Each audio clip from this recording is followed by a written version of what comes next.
15th meeting of the Northside School Board. Stand and join us in the pledge of allegiance. I pledge allegiance to the flag of the United States of America and to the republic for which it stands, one nation, under God, indivisible, with liberty and justice for all.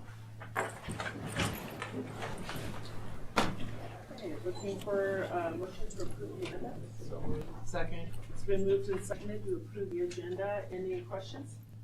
All those in favor, please say aye. Aye. Opposed, same sign. Motion passes. Okay, are there any comments or suggestions from the citizens today? You get 3 minutes to address the board if anyone has any questions. Okay, student, you can get any of our signature afterwards. And welcome. Would you mind standing up and introducing yourself and telling us your teacher's name? I'm Mr. Berkla as a teacher, and my name is Tayshawn Burrow. Thank you. Thank you. Welcome. You're not going to continue the tradition of asking one question? What's your favorite Christmas movie? No. Oh, that's a good one. That's a good one. Not Die Hard? Oh, it's a good one. So I don't watch it. Die Hard. Okay, looking for a motion to approve the consent agenda. So moved. Second. Okay, it's been moved and seconded to approve the consent agenda. Any questions or comments about that tonight? Okay, all those in favor, please say aye. Aye. Opposed, same sign. Motion passes. Okay, recognitions. Mrs. Dittmer. That's my brother-in-law. I know. Joni. Okay, this is the Lancer Pride Award by the school board, and some individuals have been nominated by some folks for doing outstanding and extraordinary work and help in our district. We're so appreciative of you. So tonight you're going to get a Lancer Pride Award for all the work, extra work, many things that you do with your talents and skills. And let's start with Emily Jessen. There she is. Yeah, I'm representing Tracy and Anna as well at the same I know, time. well, we're gonna be Mama, them take it along, off, yeah, so take it's just you right now. Who am I going to take? We can take a picture too. So, Counselor, That's amazing. Thanks, Stephanie. do we, you put your Stuff, yeah, it's great. are you in cartwheels? too? No, I was like, Okay, so, this lovely lady, Emily, has been with the district for 4 years. She started off employed from Eastern Iowa Community College for 1 year as a college and career transition counselor. And after the first year, she moved into a school counselor position, which we're so grateful. She's also a head coach for the high school girls tennis team for the past 4 years. As a school counselor, she's here to support students throughout their 4 years academically, socially, emotionally, and in every way possible. We know you do. You also prepare them for post-secondary life. She enjoys working with high school age students during these pivotal 4 years of their life to support them as they grow, develop, mature into a young adult and making some major decisions of their life. So thank you so much. And all you do. Here's your little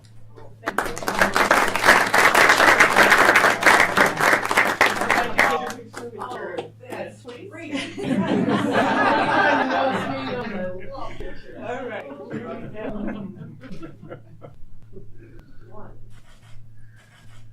Okay, you'll have to work with her to know what to do with that picture. Oh. Shall we? We can always like AI it as well. Thank you, Emily. You don't have to stay. No, I'll wait for Lori. Okay, Lori next, Lori Perez. She's our concurrent academic advisor, helping our kids post, what would you say? I help them with their concurrent classes. Concurrent classes, yeah. Pathways. So Eastern Iowa Community Colleges, so making sure they have what they need to move on. So she collaborates with the high school counselors, instructors, and administration to provide a comprehensive academic guidance to the concurrent enrolled students. So you really are you're helping them be social and emotionally ready too. There It's are a not lot just of academics. teachable moments. Yes, That is- a lot of I like teachable that. moments about higher ed. Yes, for sure. Exactly. And through the academic planning and scheduling courses within a guided pathways approach. And she truly enjoys meeting with the students, having meaningful conversations about academics and career advisement, retention support, and at Eastern Iowa Community College and college transfer options. I'm sure you meet with the parents too. So nice. With all of that. Yeah, for sure. Thank you for all you do, because there's a lot of extra hours and time you put into it to make such a great choices for kiddos. Thank you so much. Thank you. Thank you.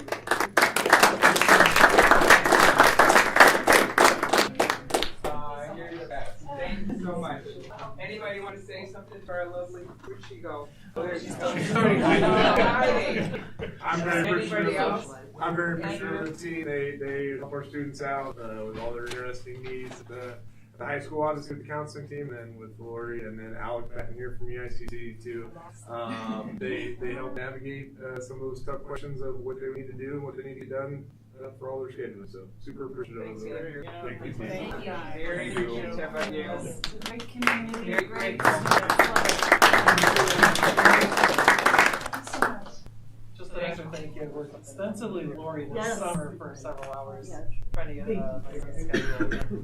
I would add investor and money saver to your title because Oh, yeah. the district helps out with that. It's so too. different than it it's was tremendous. years ago. Yeah, I You guys are mean, doing so much kids can work. start freshman year and they used to have to take a bunch of extra classes to get their A or enough credits, and that's not so anymore because they can start freshman year. So I mean, to me, that makes us the premier college and career ready district in our area because I don't think any other district has as many offerings No. for concurrent classes than we do, and it's really as somebody who just had a daughter graduate, who has saved a pile of money, and one that is, has another year left in high school, will hopefully save a pile of money. It's just an amazing program opportunity and benefit for our kids, and you guys have a lot of students as the counselors, and you do a fantastic job of getting the kids ready for whatever they're going to do after high school. So thank you. Thank you so much.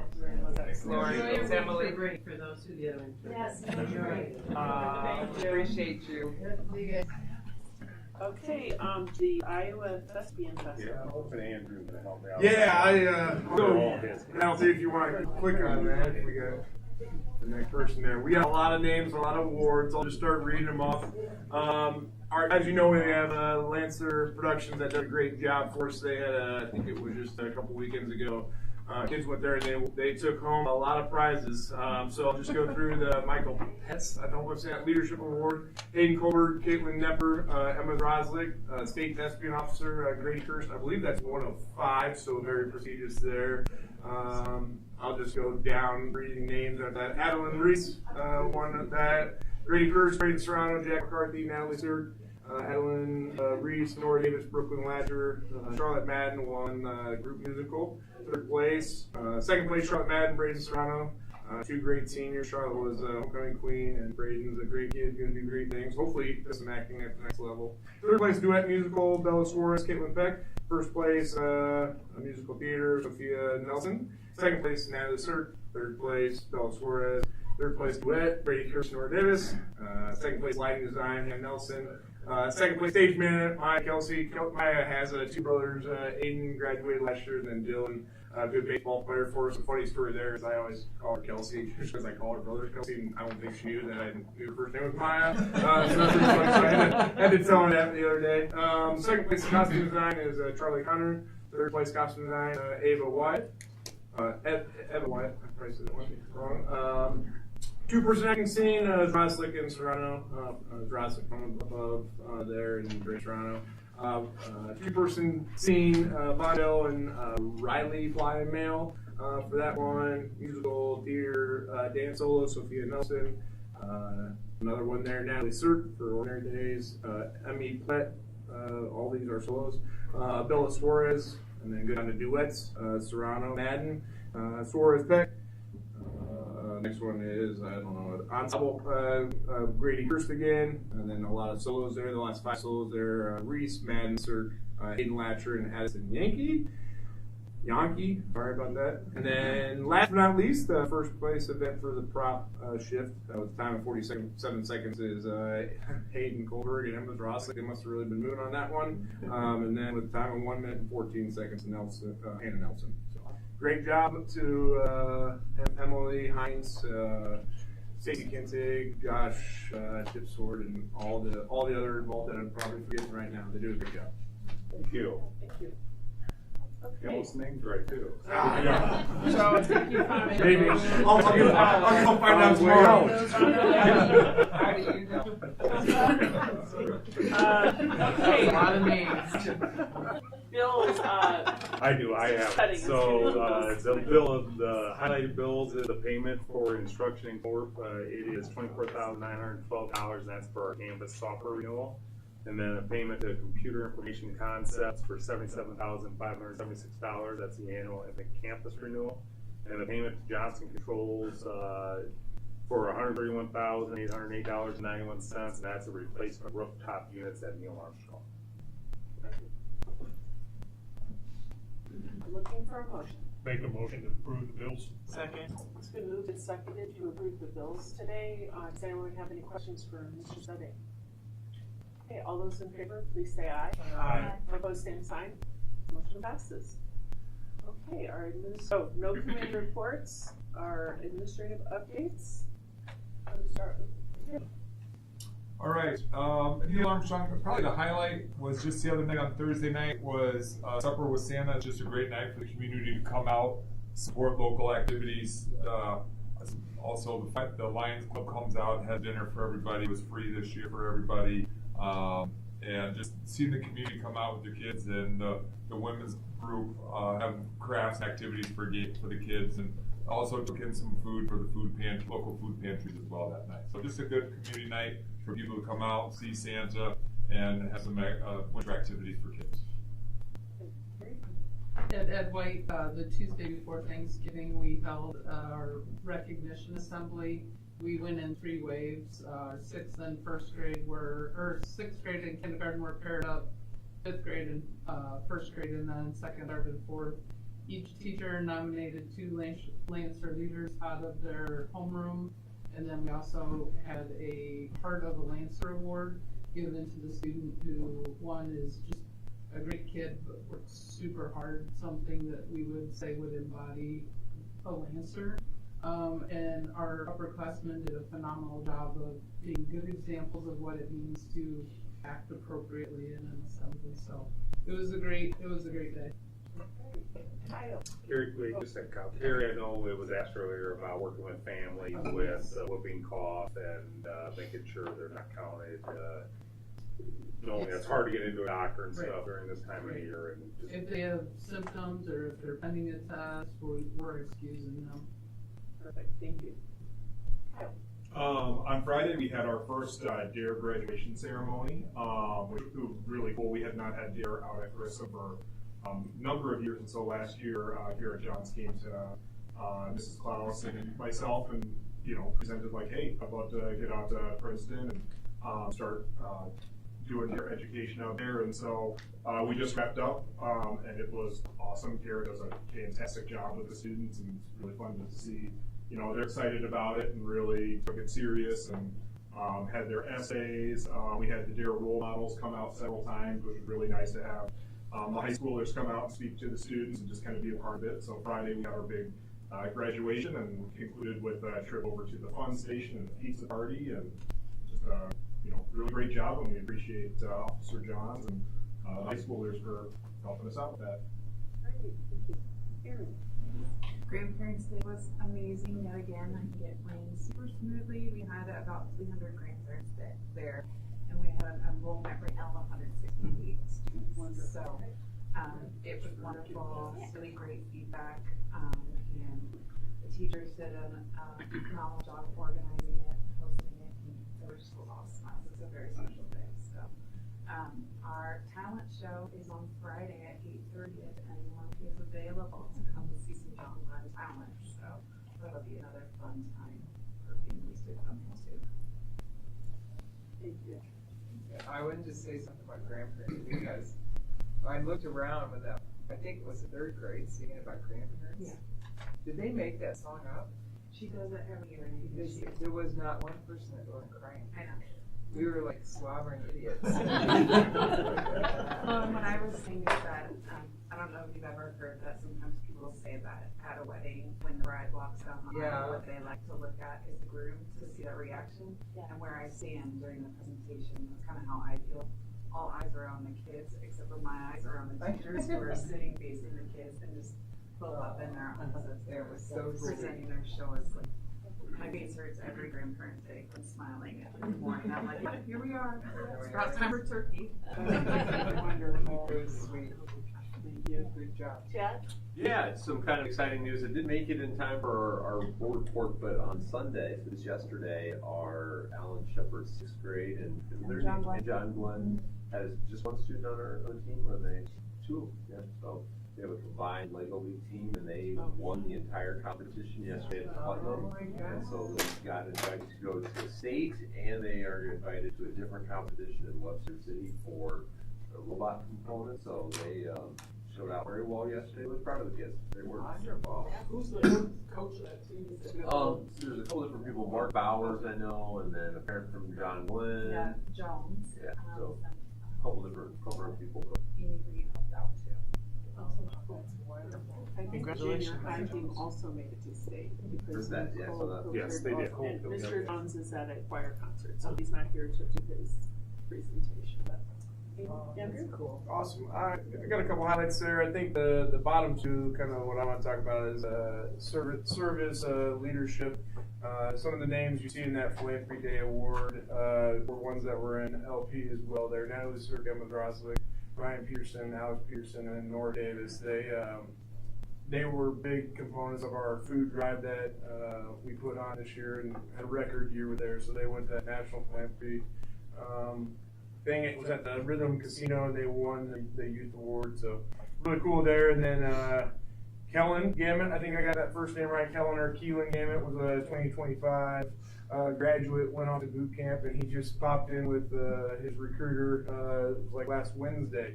He's officially a U.S. Marine. So super cool that we got kids doing awesome things in service. So Wonderful. Thank you.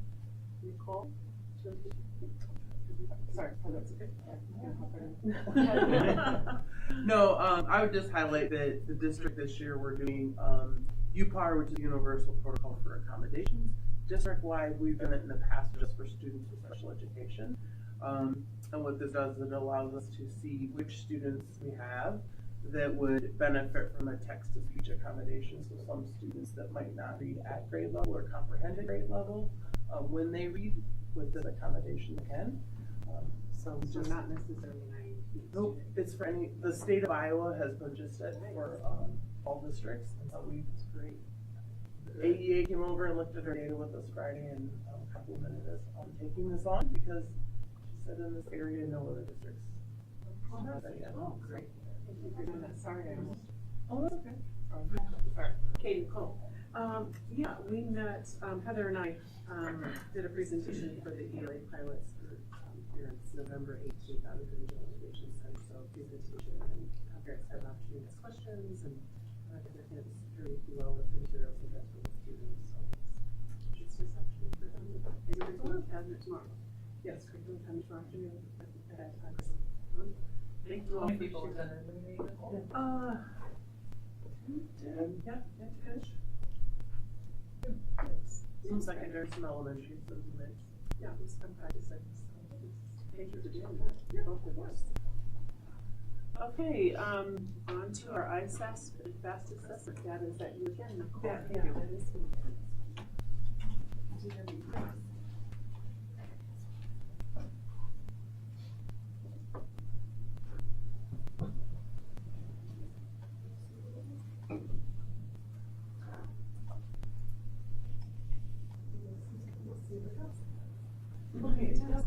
Okay, so I start with a summary of some district actions that we're doing kind of at the district level. Of course, you know we have our K-12 math curriculum implementation this year.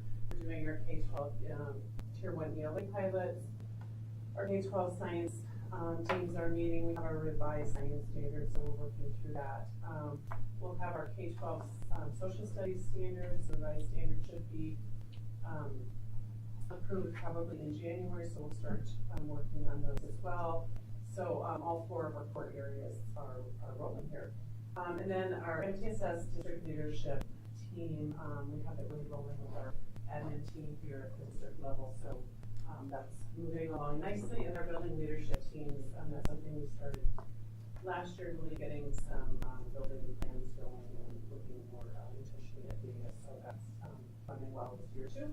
And then we'll start looking at our NTSS Tier 2 and Tier 3 looking at data here coming up later yet this week. So just some things that we have going on the district level. So looking at our data, I have this up kind of in two chunks. I have our FAST data, which are our screening data, that's K3. And that is kind of really where we're building the foundation of those foundational skills. So I have it by, this is a summary of all K3, but I have it by grade level. And then when we get into ISAS, that's more of a summative assessment, and we're looking more at growth, so I see cohort data there. So again, this is our screener. It casts a wider net, so we're going to see our proficiencies are not quite as high as they are with ISAS, but again, it kind of casts a wider net. It's a screener, so it's intended to do that. You can see that North Scott is in red, the state is in gray, and then the AEA is in black. The last couple of windows, they've not been providing us with the data, so that's why you can see that there.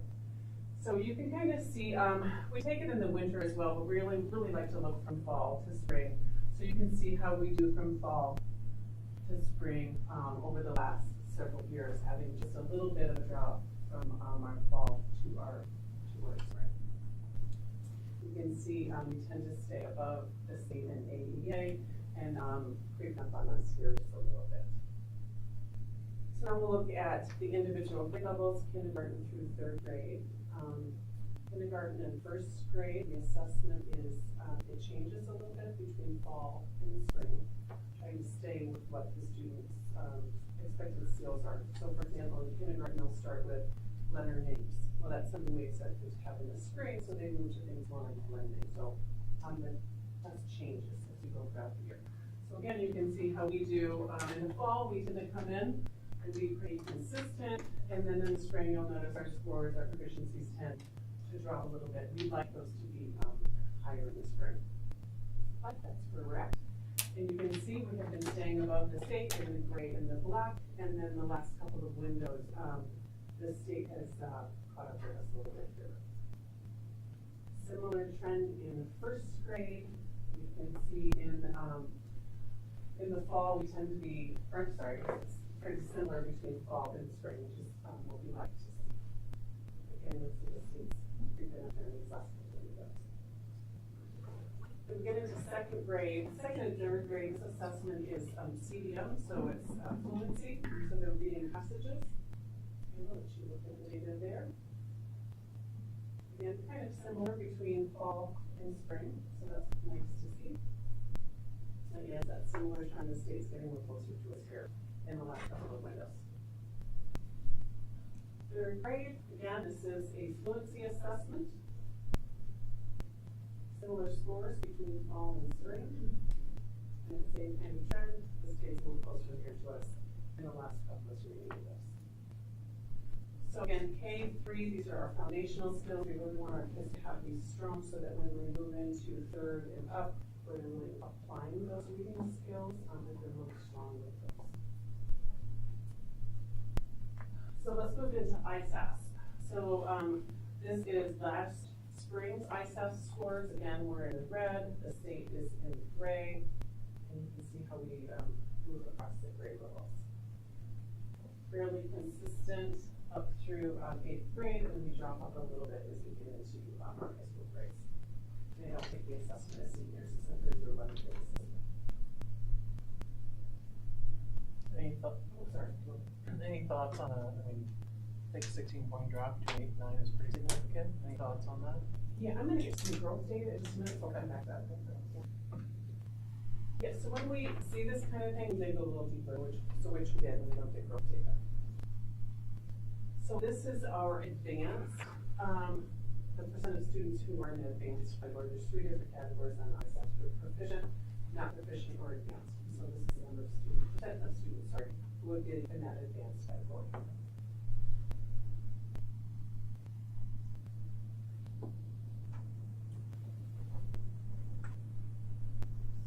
No?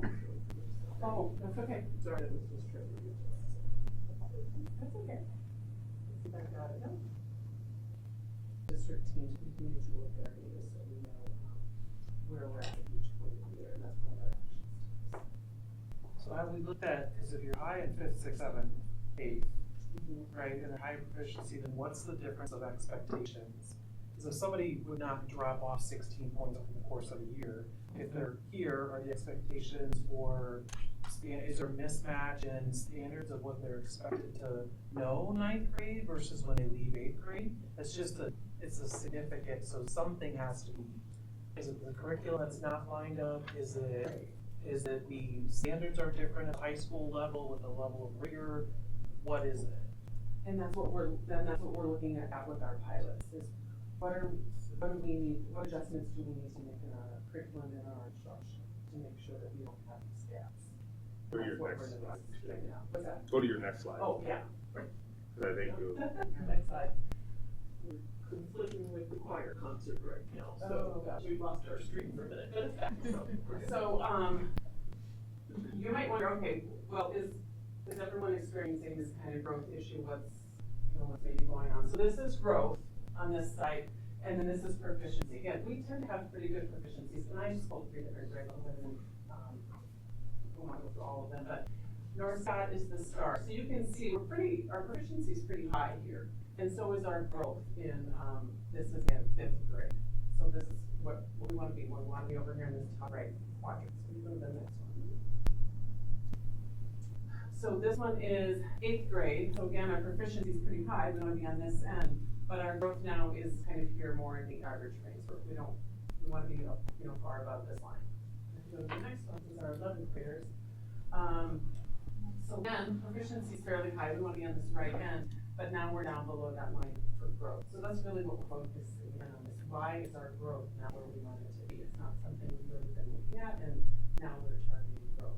But you also notice the whole state has dropped when you go from elementary to junior high, especially high school. Everybody has dropped. We dropped way too much. So going back to what you originally said, we need to take a look at our curriculum. That's why we had the committee last year to look at the new standards, but where are we at with our rigor, and do we need to pilot and look at it, putting an actual curriculum in? We've also, over the last couple of years, I think every building has multiple teachers doing the letters training and bringing in those foundational skills at a much higher level, especially at our lower level, so we'll start seeing those impacts. But there's also a trend just naturally in the state when they get to high school, it's dropping off. It could be a variety of reasons. How serious they take tests, is it aligned, is the test aligned to what we're teaching at the time we're teaching it, and a lot of different things. Where are you saying that the growth is all dropped off, Joe? Well, go back to the very first one. So look at where your dots are at. Yeah, Now, but your they're scale is great. completely different. But Your see how scale it- here, go back one. Your scale's an 8-point scale here. Are you back at the first one?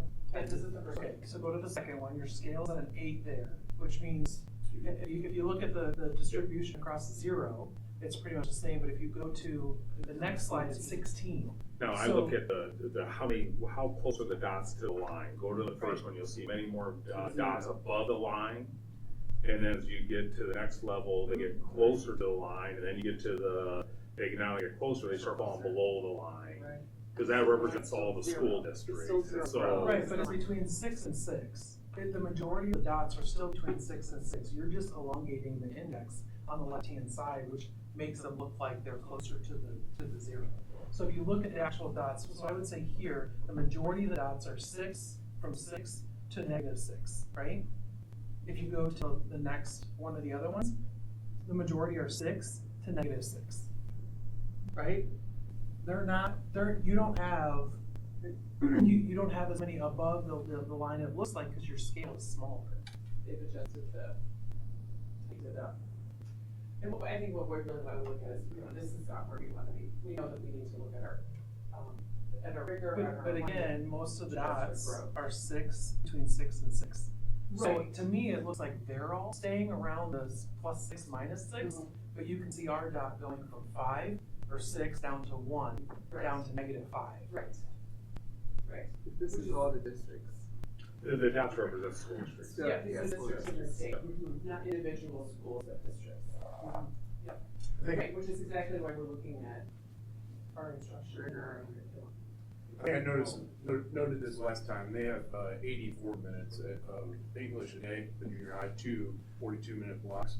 With high school, they do 80 minutes every other day, so 40 minutes a day. So they go from 84 minutes of ELA in junior high to 40 minutes a day at high school. That could be one factor, because we have every other day schedule for the year, if that makes sense.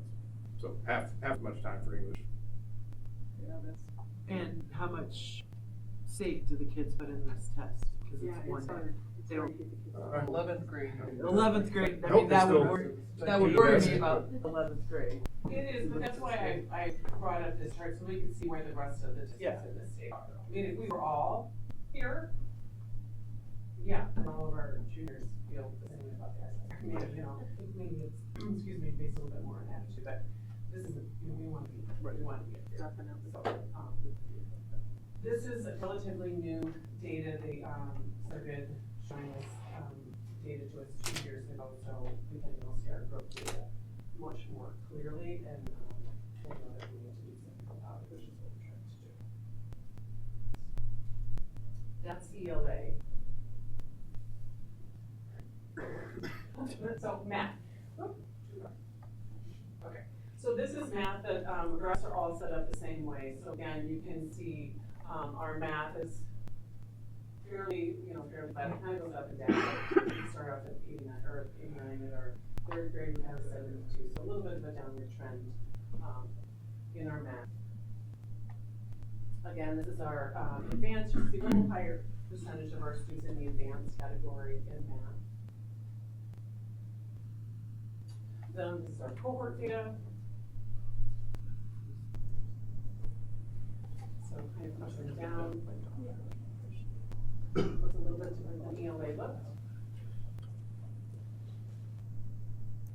And then this is our growth data. So again, we want to be in the blue or the green on this side of this line. So we've got a few more in this red and yellow category than we'd like to see. So again, last year we implemented, we knew that this is what our data looked like. So our teams met and decided we need to implement a new math curriculum to make sure that all our elementaries and our secondary classrooms are on the same page. So this is what we're working on right now to improve our outcomes. Nicole, can you go back to that? Yes. So if I'm reading this right, on 2024, sixth grade, they're above. So they would be seventh grade in 2025, and they're well below.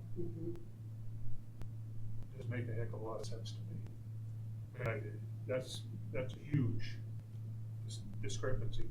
Right. Right. So I don't know if the test is doing what we needed to do, how it's being scored. I mean, I'm just looking at that. It doesn't make any sense to me. Every year, 6 and 7. Looks like every. I mean, I'm just one of those. I haven't seen all the other ones, so. And then I know that you said that it's complicated how the formula works, but can you speak a little bit to the fact that if you have growth that's well above 1 year, how the next year it's harder to end up in that category? Well, so they use, they take each individual student in the district, and they take all of the data that they have for you. So for example, Melanie, if you've taken the ISASC 5 times, and Frank, you've only lived in Iowa for a couple of years, maybe you've only taken it 3 times, they use all Across school rather. There you go. They use all the available data they have per student, and they use that to calculate your expected growth. So model yours is gonna be different based on how you performed over the history of that you've taken ISASC. Rankers will be different, everybody's will be different. And then they put them together to give us a district score, but it's based on multiple years. And it's based on your performance in kids like you. So if you're a really high performing student, they know how other kids are really high performing perform, and it's based on that kind of growth. Kids who are really at a high end don't tend to grow a ton. Typically, there's a ceiling to these assessments. Less room to grow. There's not as much room. That's in a nutshell how it's figured. Again, lots of statistics in math, but it's not my strongest suit, but that's in a nutshell how this is figured. And we're put together as a district, not So, I mean, this is a good question. Why do we move from well above to well below in each year? And that's absolutely something that we're looking at. What's the rigor, in our seventh grade look like?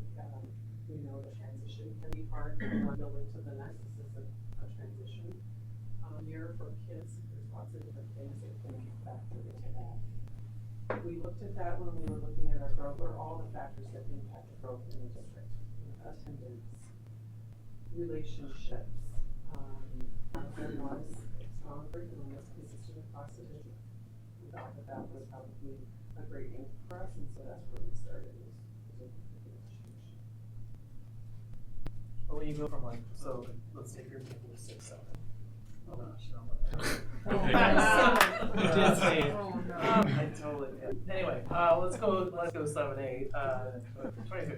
So when you have like 4th grade or 24, you're going below and you're slowly, your growth is going up. You would expect your percentage to be going up and probably peaking at either 6th grade or, well, not 6th grade because that's your growth high. So either 7th or 8th grade, you would start to see those numbers, the fruits of that growth, the numbers, right? And then if you're well below, you're closing the gap on those percentages. You're decreasing the percentages then, right? Which is why in 10th grade, if you have really, you're well above for, 3 years in a row, you may exceed what the percentages are the state average, right? But if your growth then is well below, you're eventually going to come down to, so is the well above bring you high enough in 7th grade to sustain that?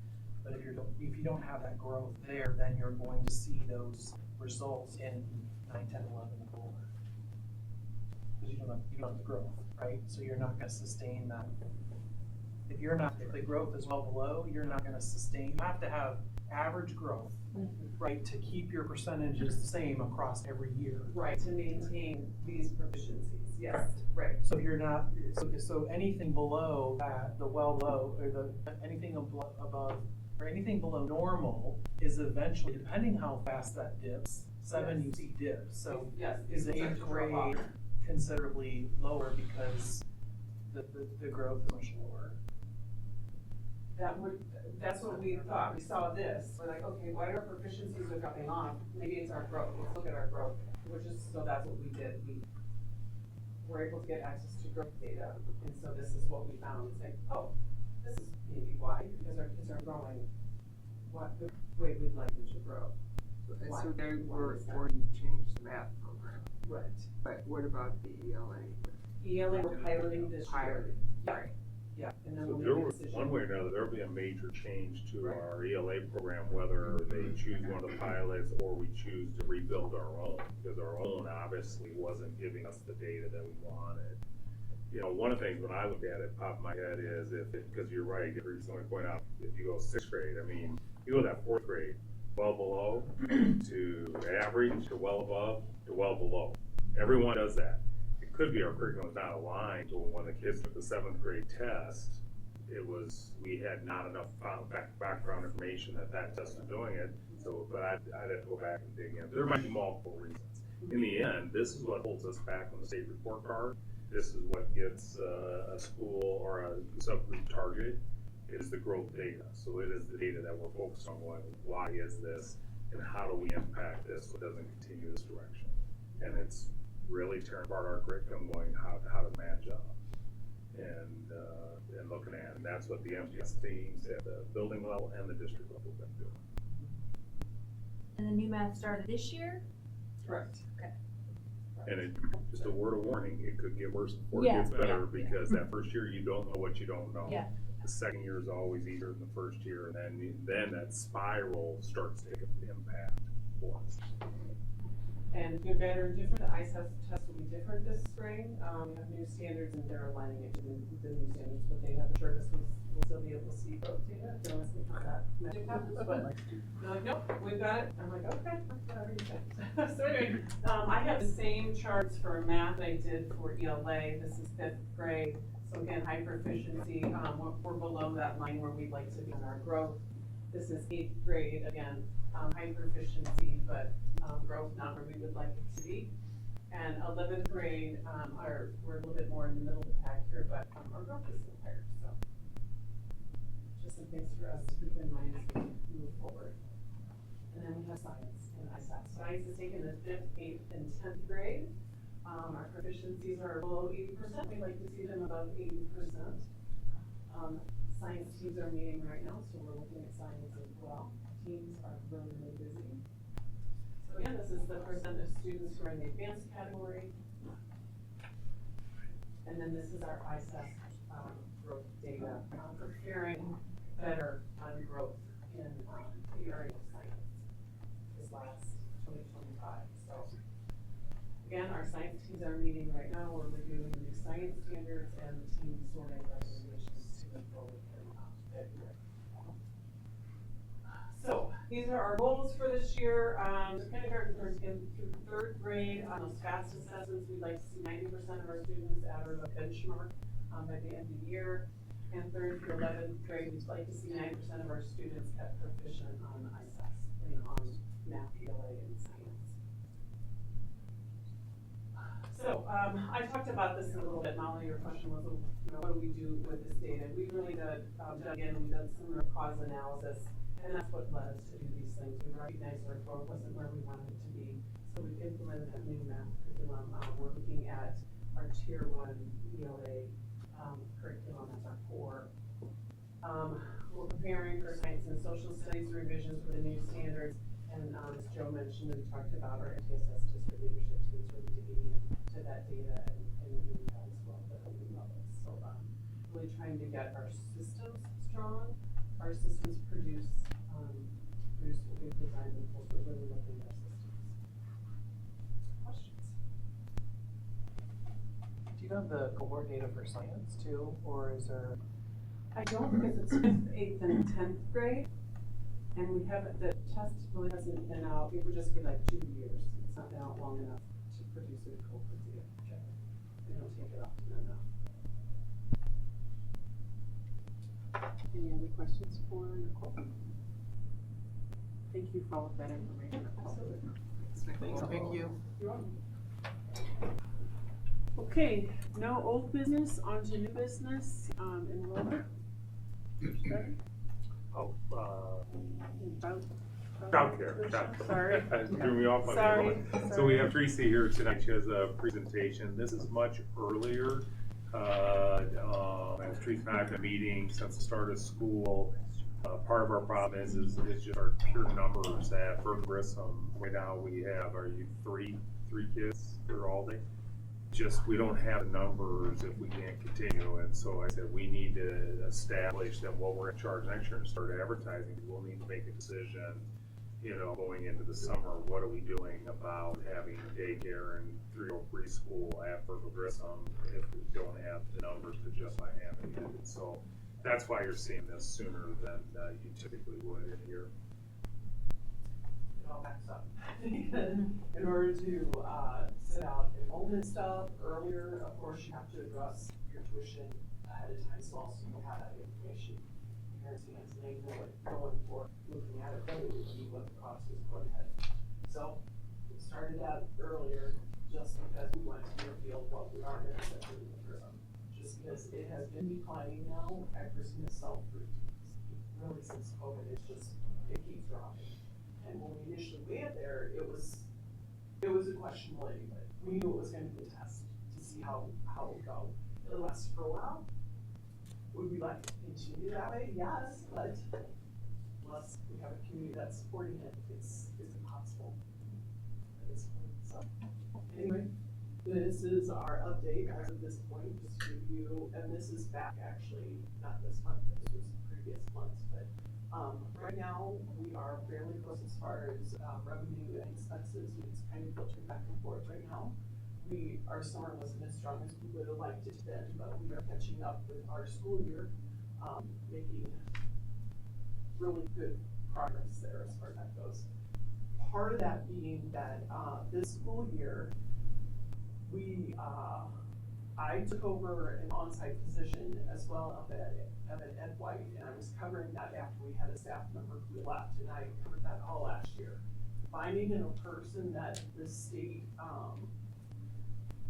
has to also agree with, and they have to meet requirements, is a challenge in my situation. For most places, they have a larger establishment, so they have several people in all these age levels, so they have the staff to pull from to find somebody qualified who has the time and experience to put into childcare, plus has enough either education or has been taking just contact hours and training. But that is my challenge, and so with that going into the school year, I was basically told that, no, you cannot continue to cover that, you have to find somebody to do it. Well, I couldn't find somebody in time, and I had been looking all last year as well. So what we ended up doing is we combined Shepherd with White for this year, and granted, yes, it's a big group. They actually are doing very well with being that group, and this staffing, of course, is easier because I only need one site supervisor then, and all my staff are together, which makes it even better. So you have less staff money that you're putting out because you are all in one location that way. So that has been a blessing for us with our Grissom situation. So in that way, it's helped us. But going in, I mean, it's helping us in the long run as far as the country goes. So we would have offered at Alan Shepherd, we would probably be losing money because we have two sites, more people working, and really not gain that many more students based off of how a program gets used. So you have all the students at Ed White? Yes. Yep. And it's a busy afternoon, but it's a good group. I mean, you find that too, though, with a bigger group, they have new pals, not just the ones from their school, they have ones from the other schools too, and they tend to find their little niche, the people that they play with. So it's been great that way. So we'll continue on and have a great year that way. So this just shows you the hard numbers here as to what it is right now, and even. We discussed when we offered the program for just the early out Fridays, and right now, I only have 3 people who take advantage of that in all this, 3. And that's one family. That is one family of 3 kids that took it. Otherwise, I mean, you can see we have 62 of it might. I remember a few years ago, they have to pay the whole week. Mm-hmm. And I think for early out Fridays, you have to do it by semester. Right. We did early outside this semester. By the semester. Yeah. But yes, they pay their whole week regardless of what they're coming, because there is a huge change after COVID hit. Everybody was kind of really looking at their own budgets, and they were trying to, basically save wherever they could in their family budget. I get it, but unfortunately, that hurt us. So we basically started enforcing that it's pay your fee and that's it. The drop-in wasn't helping us. We were losing money doing drop-in, and we have people on a waiting list who would have come 5 days a week, but they're on a waiting list for somebody who might have used it once a month. Yeah. And so we just had to go back to what everybody else does. Yeah. Well, and they kept changing start doing it. They kept changing it because they'd start out at one way and then you're back. Well, I only want to go 3 days now. Well, now we don't. We're like, okay. And of course, trying to juggle that alternate schedules with somebody, who wants 3 days and somebody wants 2. Do they ever match up?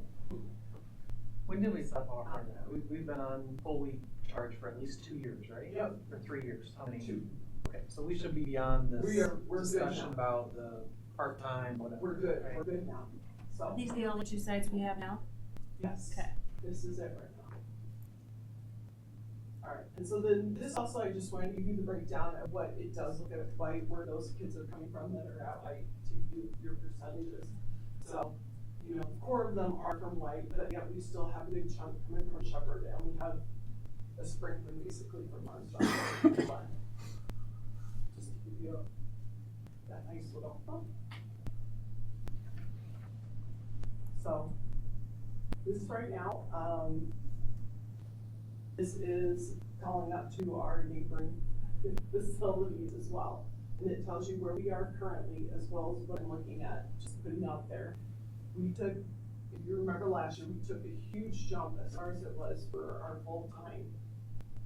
And I did that primarily, our, going into summer especially, Summer Pass, we do not charge any type of a field trip fee. That is included in our weekly cost. So where you have other people who will go and charge them an activity fee, or they will require the parents to pay that as they go along. So it's kind of one of those, it's, if you do it that way, then you're always, you know, trying to go, hey, we're going to this field trip, you know, pay up. So, this is the idea on here, is just, we're bumping in a little more. Field trips have gone up.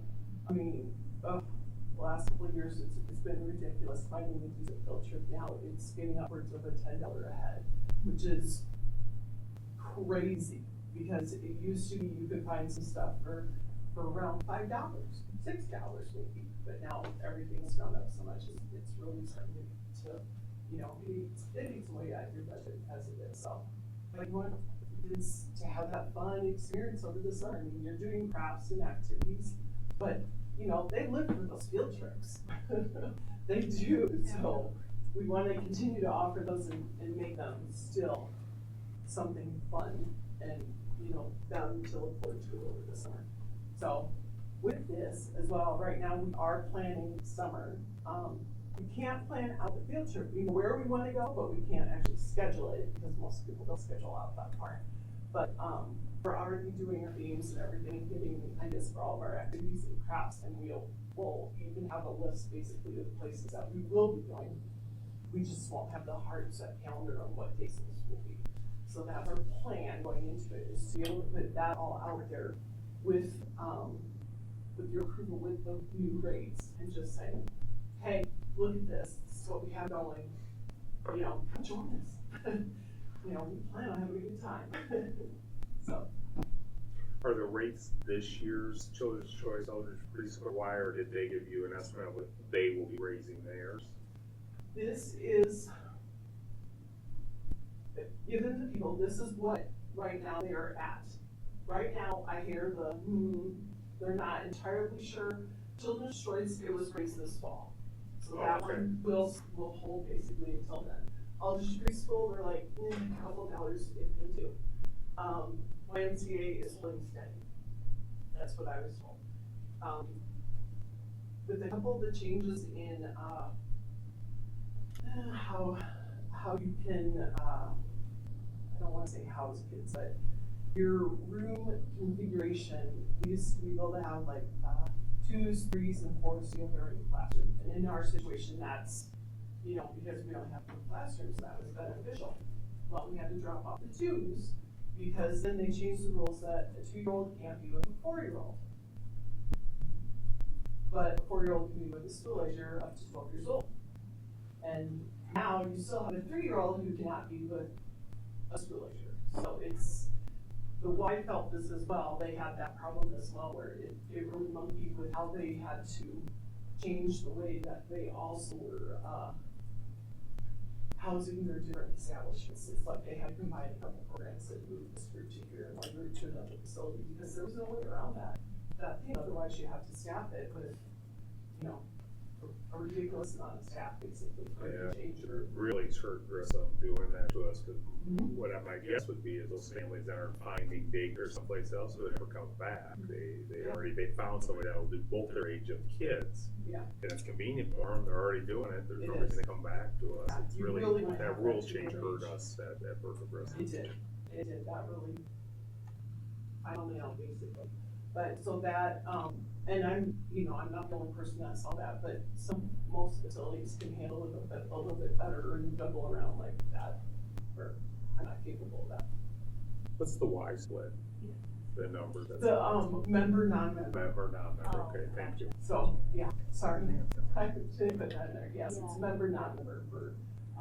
And do they charge for the field trips, or is that part of that cost? They charge. So it's on top of that. When they do a field trip, it's on top of that. Unless they're doing a Y facility, that'd be part of the membership or something. Right. The Y started a program this summer, and how many did we have in ours? We were supposed to have, what was it, I wanted to say I aimed for like 3940, but we ended up, it was down towards 20 when I started looking at our numbers. And the Y probably had 40 plus to 60 kids, but over 40 kids a day at the Y and half the gym over there. And so, and then I have a meeting set up with them after break to talk about the Y, make sure we're all on the same page. But part of it is that cost. The Y member, you're paying 149, or you come to us for 185. It's not probably not a tough decision for them to make. So anyway, for our field trips and stuff, transportation, does that go just against our transportation budget, or does that go against the? That's a great budget. I paid the transportation cost. Okay. For the staffing for the driver. Do we have the same discounts available like the Y does? Cause like she was saying, they do have like scholarships and they can reduce their membership fee sometimes down to almost nothing. Do we have that same option or we don't? We don't have that. What we do is, for my lower income families, if they are eligible, with child care assistance, we accept any client that comes in with child care assistance from Health and Human Services. Sure. But no, we do not have anything where we have, you know, like a subsidy otherwise. Yeah. But they can still get assistance from, there's still a program out there for them to use at our program. Mm-hmm. I get that phone call all the time, like, do you expect? Yes, we accept it, you know, so they know that they can join in. Surprised the Y has enough room and or enough staff. When I heard a couple people who knew of people that went in there, and it was a thrown together, you know, that they threw together, and they were at our playground every single day. So it's like, okay.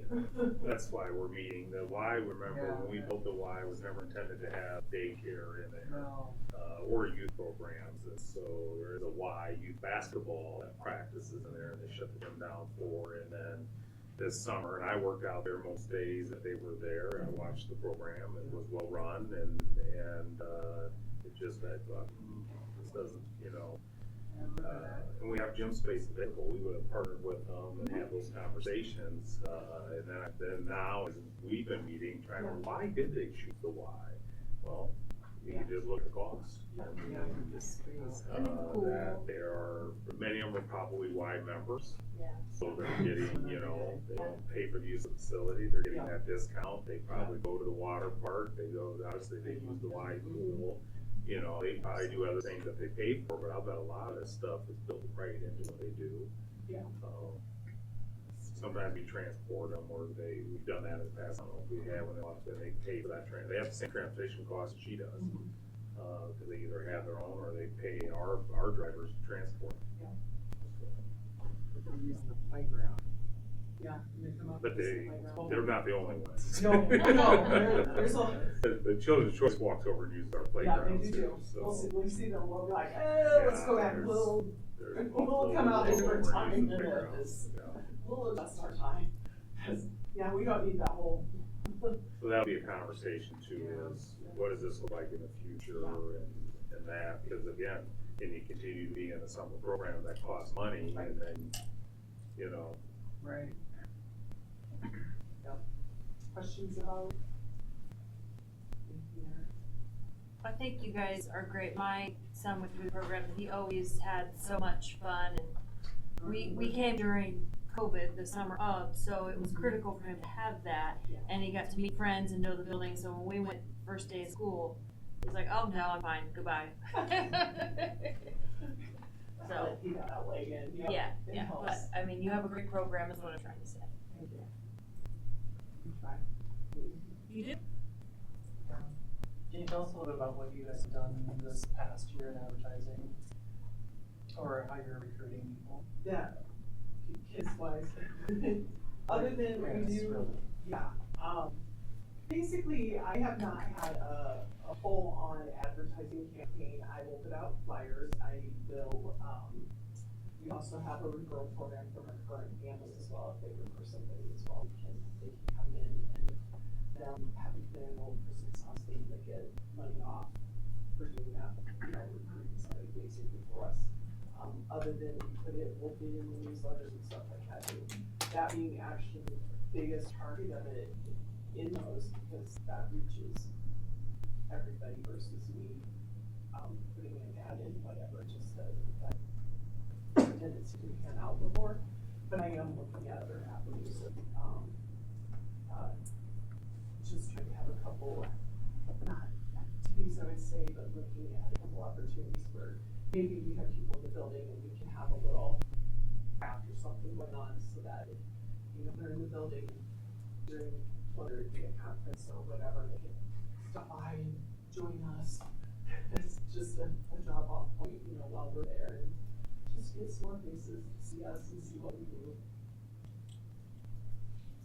So newsletter, put out a newsletter, and what else? And then it's me emailing, basically, anybody who's reached out and that sort of thing. But no part, I do have, right now I have a band on there somehow, but, up here I've used, like our signs, I guess you could say, those types of things that, you have like over, publish days and that stuff, I'll put those out by the school, for email, and that sort of stuff. So those are usually the primary.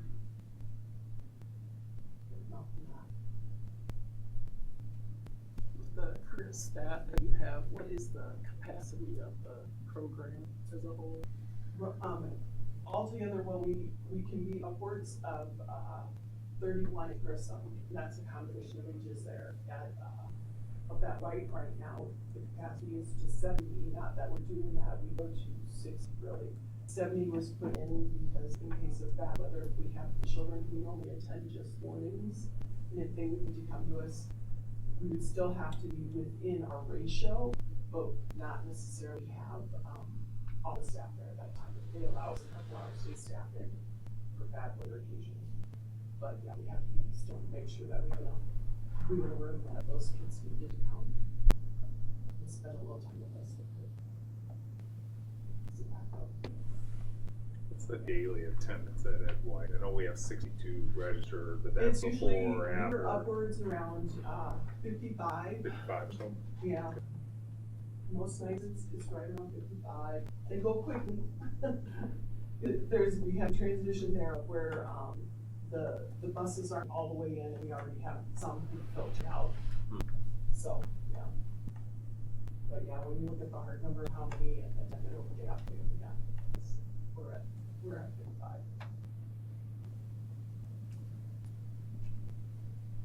Any other questions for Teresa? You just need a pool and you'll be set, right? Yeah. That would be nice.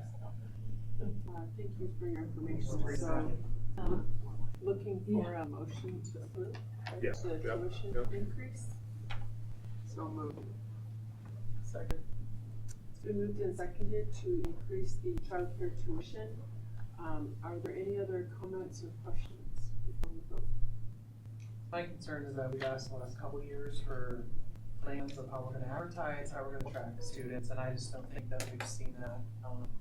So, while newsletters are good, it doesn't really attract new families, so I think we're just trying to kick the can down the road, and we need some plan of how we're gonna attract students and how we're gonna attract parents. So I don't think necessarily raising the tuition we've done in the last couple of years, and we've seen some declining numbers. So I think we need an action plan that we've been asking for a couple of years. Anybody else? Okay, it's been moved and seconded. All those in favor, please say aye. Aye. Opposed, same sign. Aye. Motion passes. Thank you, Teresa. School bus bids, Derek. So we sent out our bids. We've got one batch for 2 buses this year, totaling $317,000. They're up a little bit from last year, but that seems to be the trend at the moment. So we didn't change any of the specs on the buses from last year to this year. They should be the same. Same company we had last time. Yeah, so our entire fleet is all Bluebirds. Why do you think there's only one bid? Because the propane fuel.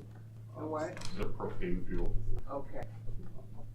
Bluebird offers. Our spec really That is, is- there's only one company that can meet the specs of the So bus that strange. we want, and that's just all that's in the market. Do you think that's gonna change any That's. other bus companies that go propane, or do you think There's we're one just rear with the? that has said they have one coming out, but they've said that since I've been I'm Luann, I mean, I think the first year, maybe we had two bids, two companies, Yeah. but ever since that, I mean, it's been, how long you been there, Derek?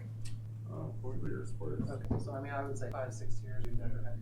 It just seems strange in the state that aren't one propane. Yeah, that would specs. probably be almost national though. Or That's what national. Yeah, there's national. a- Well, national is another story. Yeah. It just Some, seems strange. some have gone to trying to produce the electric buses, which still haven't proven they're, in our winters, Yeah. that, they can do it, and so, yeah. What- That'd be really expensive. To me, the real story here is, we used to buy 3 buses for less than that. I know. Now, it isn't just inflation. The state of Iowa is required seatbelts, it required more insulation around the engine, more stop signs. There's been more requirements that have added to the cost. We're putting more into buses. But, you know, we're gonna have a conversation about Pebble. We should be buying 3 buses a year. And so, at some point, we'd like to get back to that, but you can see you're gonna add another, it's gonna be 450,000 to eventually buy 3 buses. Does the specifications have changed? You're saying? Yes, correct. A diesel bus wouldn't be much cheaper than this. Right. Any bus that we would buy is going to, they're all over $100,000 now, you know, and so, but we like, you know, since I've been here, and I think well before I got here, we're on a 3-bus rotation, so our buses, we knew were always in good shape. We're rotating them out, and doing that. We used to have grants that allowed us to, old diesels, we were able to get money from the federal government to put a bolt in the block or whatever, so then they would pay us to get it off the road, and those don't exist really So anymore. would you say, Derek, that the more stringent specifications could increase the longevity of a bus? It could increase if the Could it specifications increase? increase longevity, it's more safety related, I believe. Yeah. The seatbelts and things like that. I mean, when they added seatbelts, those added $10,000 or $12,000 per bus. What's our oldest propane now? 2016. And propane is better in the cold weather, correct? It's incredible, it's more special. And we don't know the life of propane yet, so just by going to the propane, it may last longer. Generally, it hasn't been the engine that's wore out, it's when they start rusting so Right. bad, the body is wearing out long before even a diesel engine wears out. And so, you know, I go by some districts, I look at buses thinking, wow, you still have it on the road, you know, and it's just the appearance of it. We use our buses.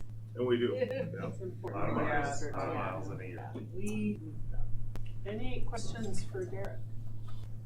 A motion to approve this. Second. Been moved and seconded to approve the school bus bid results. Any questions or comments? All those in favor, please say aye. Aye. Opposed, same sign. Motion passes. Thank you, Derek. Thank you. Well, Derek, this does all have videos, right? Yes. Yeah. How many video cameras are now? There are 6 cameras now, 4 inside and 2 outside. Wow. Yeah. And we watch lots of them. I know. Cost. That's important. Cost. That's important. Those back stop signs really make a difference. I don't know if you guys have all seen it, like that, back stop signs make a huge difference. Yeah, That's absolutely. Okay, on to high school concurrent courses. Andrew? Yeah, there's just that list there. We offer 109 current classes that are CCIR. So, kind of some fun things with that. We have 27, I believe?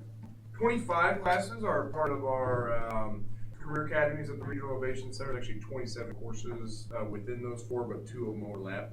2 different academies, the healthcare and the EMT. And we have 31 of those. 109 are taught by our teachers in our building, so just under a third. So pretty cool that our kids have that many options to take the ICT courses. The reason that it's on the board agenda is, one, is to make sure the board's informed. These are the current courses we're offering. It also allows us not to let a student just take one of these courses through the college that they want to take, at the time they want to take it. So it does let us control a potential of students just deciding, I'm going to go Scott and take the same course that we offer. They can't do it once we approve them. Right. And so we already offer them here. We've already invested them to be within our curriculum. So it helps us control that a little